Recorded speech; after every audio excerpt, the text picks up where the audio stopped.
Hi friends, my name is Payal Ishwadole. I am learning 9th class. Today I give information about degree. Degree is three type: positive degree, comparative degree and superlative degree.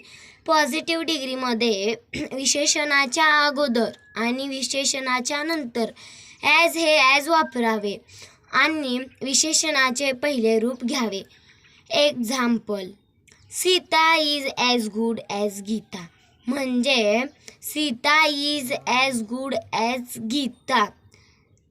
Sita is as good as Gita. Comparative degree.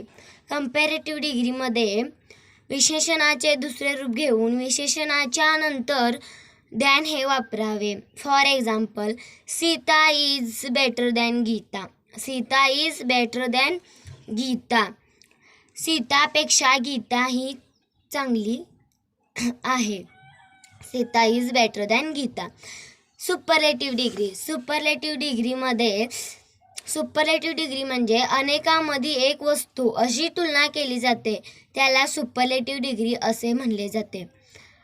For example, Ashoka was the greatest of all the emperors. Ashoka was the greatest of all the emperors. ते positive डिग्रीमध्ये रूपांतर करायचं असेल तर no other emperors as great as Ashoka. No other emperors as great as Ashoka. ते comparative डिग्रीमध्ये रूपांतर करायचं म्हटलं तरी Ashoka was the greater than any other emperors. Ashoka was the greater than any other emperors. आणि त्यातच एक प्रकार पडतो one of the. One of दचा एक उदाहरण म्हटलं तरी वॉशिंग्टन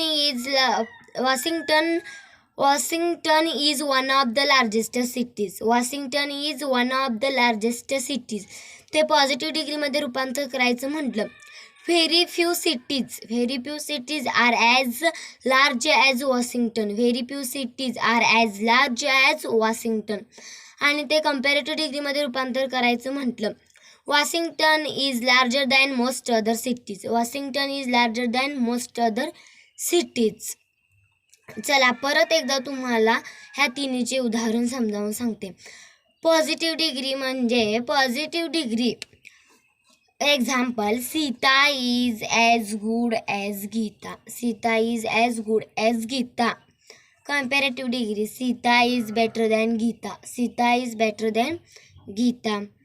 सुपरलेटिव्ह डिग्री. सुपरलेटिव्ह डिग्रीचे for example, Ashoka was the greatest of all the emperors. Ashoka was the greatest of all the emperors. त्यातलाच वन ऑफ दचा प्रकार. Washington is one of the largest cities. Washington is one of the largest cities. म्हणजे ह्या ठिकाणी हे पण येते Himalaya is one of the highest mountain. Himalaya is one of the highest mountain. तुम्हाला हे तिन्ही डिग्र्या समजल्या असतील तर तुम्ही नक्की पुन्हा प्रयत्न करा.